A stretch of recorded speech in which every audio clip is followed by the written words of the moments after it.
Hello friends, जय माँ बगला भुज आदिवासी। देखिए, मैं ज़्यादा तो कुछ नहीं बोलूँगी, लेकिन इतना ज़रूर बोलूँगी कि आज कुछ लोगों ने मेरे दुश्मनों की लिस्ट में कुछ लोगों ने एक दो नाम नए एंट्री करवा लिए। बहुत हंसी आती, बहुत अपने आप पे घमंड है। भगवान ने शक्ल सूरत कुछ भी नहीं दी है, लेकिन तभी भी ज़बरदस्ती विद्या देवी के दिमाग पे लगना है। तो एक बात याद रखना कि मेरे से दुश्मनी बहुत भारी पड़ती है। जिसने भी आज तक दुश्मनी ली है वो कहीं का नहीं रहा, और आज एक दो नाम लिस्ट में आ ही गया है, और ये गलती की सज़ा मैं बहुत बड़ी दूंगी। अब कौन आया है पता चलेगा।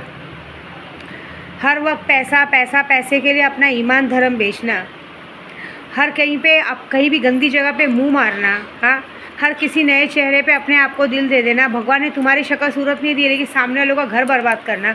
तुम जैसी औरतों के लिए, खास करके औरत का ही नाम ले रही है, एक औरत और एक आदमी, दो जन मेरे नई लिस्ट में आए हैं जिन लोगों को मैं बर्बाद करूँगी। ये बात तो पक्की है। एक जन है, एक जन ड्राइवर लोग हैं जो पहले मेरे पास काम कर चुके हैं। उन लोगों को सिर्फ मैंने गलती से कह दिया था कि मैं इतना पैसा दूंगी, क्योंकि ऑलरेडी मैंने उनकी कमाई से उनको 4 गुना ज़्यादा दिया, लेकिन तो भी कुछ कहते हैं ना, अपने मुंह से निकल गए, फिर भी वो लेना चाहते हैं।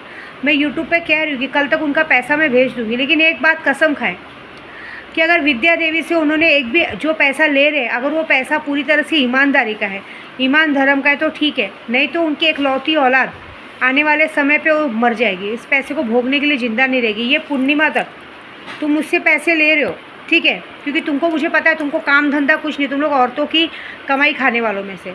तो बस ये बात मैं बोल रही हूँ, अघोरी बोल रही है, अघोरी बोल रही है कि अगर तुम लोग मुझसे सच में ईमानदारी का पैसा ले रहे हो तो तुमको कुछ नहीं होगा, नहीं तो आने वाली पूर्णिमा तक तुम्हारे बेटे की मौत हो जाएगी, या तो उसका बहुत बड़ा एक्सीडेंट हो जाएगा, ठीक है।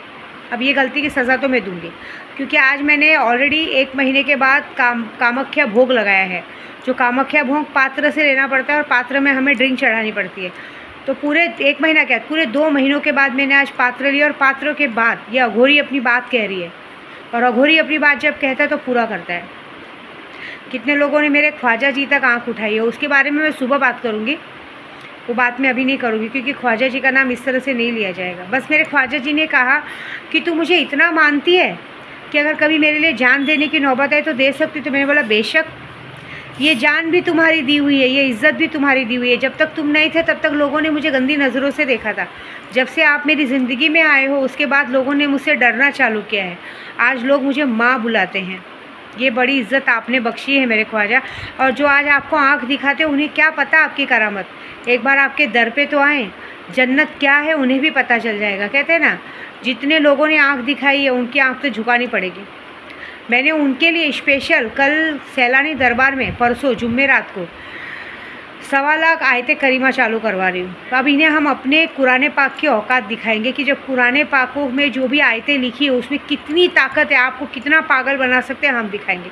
मैं फ़ौज लेके नहीं आऊँगी, कुछ नहीं लेके आऊँगी, हम सिर्फ अपनी आयत, वहाँ सैलानी दरबार में आयत होगी, यहाँ पे मैं 1.25 लाख नादे अली और 1.25 लाख आयते करीमा करके यहाँ से वार करूँगी सारे पॉलिटिक्स पे। अब तो मुझे किसी भी पॉलिटिक्स का काम लेने की इच्छा नहीं है, क्योंकि सबके सब बिकाऊ हैं, और मैं चाहती हूँ कि सबके सबकी मौत हो जाए। बहुत भगवान करे सब जगह आंधी तूफान आए, कड़ाके की ठंडी पड़े, इन लोग के घर में मौत की तांडव हो, कोई एक्सीडेंट से मरे, किसी चीज़ से मरे, ऐसा इनकी मौत पक्की है। बस मैं ये चाहती हूँ। आज एक और वाक़या ऐसा हुआ है कि बहुत सारी औरतें बोलती मेरे पति को मेरे वश में करो, ये करो, वो करो। तुम औरतें नीच हो। जब तुम्हारा पति तुम्हें सच्चे दिल से प्यार करता है और तुम उसकी कदर नहीं, तुम खुद बोलती मेरा पति मुझे छोड़ के बाहर जा रहा है। एक बच्चे का घमंड में एक ही बात कहूँगी, सिर्फ शॉर्टकट में, तुमने कुछ भी गंदगी की हो, तुम्हारी सारी गलतियों को माफ़ कर कर एक आदमी तुम्हें कबूल करता है, बच्चे को प्यार करता है, तो तुम उसको बच्चे का प्यार करने से छीनोगे अपनी जिद मनवाने के लिए। हाँ, ऐसी क्या आग लगी रहती है दूसरी जगह कि तुम्हारा पति महीनों बाद घर आता है, तुम्हें उसके साथ टाइम स्पेंड करने की जगह अपने यार के पास जाना ज़रूरी रहता है। तुम्हारे यार के उसके अंदर इतनी क्या खूबी है कि तुम्हें वहाँ जाना ज़रूरी रहता है। पूरी मतलब, चाहे मेरा कोई नाम ख़राब कर दे, चाहे मुझे कोई गाली दे दे, कुछ भी कर दे, मुझे कोई फ़र्क नहीं पड़ता है। और कैसे हैं वो तुम्हारे घर के ससुराल वाले कि इतने नीच कैसे हो सकते हैं कि उन्हें पता है कि ये औरत मेरे बेटे का या मेरे भाई का बिल्कुल ध्यान नहीं दे रही। महीनों भर बाद पति घर आता है, ना खाना पूछा जाता है, ना नाश्ता पूछा जाता है, गांड में कपड़ा उठा के गर्मी लग रही है करके दूसरी जगह भाग दिया जाता है। ऐसा कैसा प्यार। और जब इंसान बाहर रहता है तो घंटों घंटों तक मोबाइल पे उसको परेशान किया जाता है प्यार से, मतलब बाहर का प्यार रहता है, सामने प्यार नहीं आता है, सामने खुजली नहीं उठती है अंदर, क्योंकि खुजली तो पहले ही मिटा चुकी रहती हो ना, शर्म नहीं आती है। एक इंसान बाहर रह गए, जब तुम उसके साथ घंटों घंटों तक प्यार से बात करके उसको चूतिया बना रहती हो, वो आदमी चूतिया बन के बेचारा दूसरों से ये कहता है कि कल मैं घर जाऊंगा तो कल घर पे जाके मैं दिन भर अपने बच्चे के साथ थोड़ा टाइम स्पेंड करूंगा, थोड़ा सा उसके साथ खेलूंगा, तो प्लीज़ कल मुझे डिस्टर्ब नहीं करना, ठीक है। उस फालतू औरत के लिए, जो औरत पता नहीं कितने गायों कितने भड़वों के साथ चढ़ के आ चुकी है, उस औरत के लिए वो इंसान साड़ी लेता है, चूड़ियाँ लेता है कि उसे बुरा ना लगे कि मैं खाली हाथ घर पहुँचाऊँ, वो सब चीज़ें लेके जाना। और वो छिनाल चौधरी की क्या करती है, रांड साली, उसको अपने यार की याद आती है, उसको भाड़ में गया ना इतने दिन, तो फिर गांड मरवाने के लिए भोसड़ी माधर चौथ छिनाल तू फ़ोन कर करके 1-1 घंटे तक बात करना ज़रूरी रहता है। जब तुझे कोई इंटरेस्ट नहीं है तो हमेशा के लिए छोड़ देने का ना, क्यों किसी को बेवकूफ़ बनाना। और जिसके लिए तू लोगों को बेवकूफ़ बनाती है वो सबसे बड़ा भरवा मादरचोद है।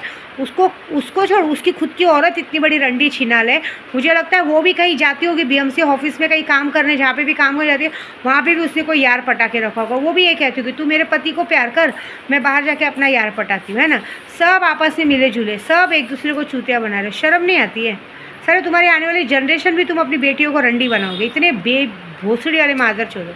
चलो मैं एक बात बोलती हूँ, अगर मैं एक बार जिसके लिए भी बोला जा रहा है उसको बोलूँगी, तुमको अब मेरे को देखना है कि तुमको अपना प्यार प्यारा है कि तुमको तुम्हारा बच्चा प्यारा है। अगर तुम्हें अपना बच्चा प्यारा होगा तो अपने बच्चे का मरा हुआ मुंह देखना कि आज से अपने यार के पास जाना, क्योंकि तुम्हारी ये गलती है।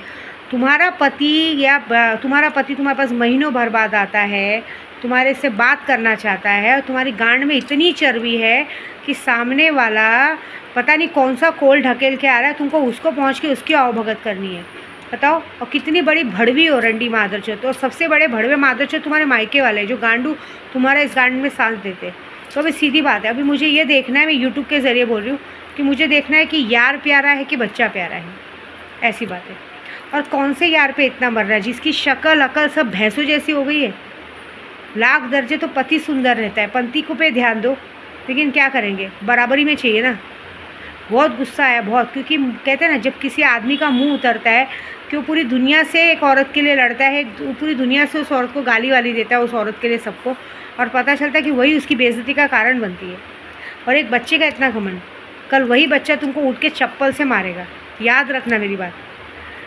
औरत का मांग और सिंदूर सब कुछ उसका पति होता है, पति के घर में उसकी इज्जत है। बच्चों का नाम बाप से होता है, बाप का नाम नहीं रहेगा ना सर पे तो बच्चों को भी सब गंदी नज़र से देख के उसको भी धुतकारेंगे। यार कभी बच्चे नहीं संभालते, यार सिर्फ अब से मज़ा मार के निकल जाते। वो बोलेंगे हमने गर्मी निकाली थी, हमें क्या पता था कि तुम गर्मी का फल निकाल दोगी, ठीक है, ऐसी बात है। तो अभी मैंने एक बात सोची है, मैं कल परसों जुम्मेरात से 1.25 लाख मंत्र चालू करने वाले हूँ। और ऐसी लोगों को सबक मैं सिखाऊंगी, क्योंकि तुम जैसे लोग इस दुनिया पे नहीं, इस जगह पे कलंक। और जो 2 जनों ने मेरे दिमाग पे नई दुश्मनी ली है, उनका जो मैं हाल करूँगी, आई स्वेयर जो होगा बहुत बड़ा होगा। क्योंकि तुम जैसे लोगों भी, क्योंकि ये जो दोनों इंसान, जो आदमी और औरत है, दोनों इंसानों के पास एक एक लड़की है, और इन दोनों का मरना ज़रूरी है। क्योंकि ये अगर नहीं मरेंगे, इन लोगों की हालत ख़राब नहीं करूँगी कि आने वाले समय पे इनकी लड़कियों को ये लोग धंधे पे लगा देंगे। इसलिए इन लोगों की मौत पक्की है, क्योंकि अब इन लोग मेरे नाद में लगे।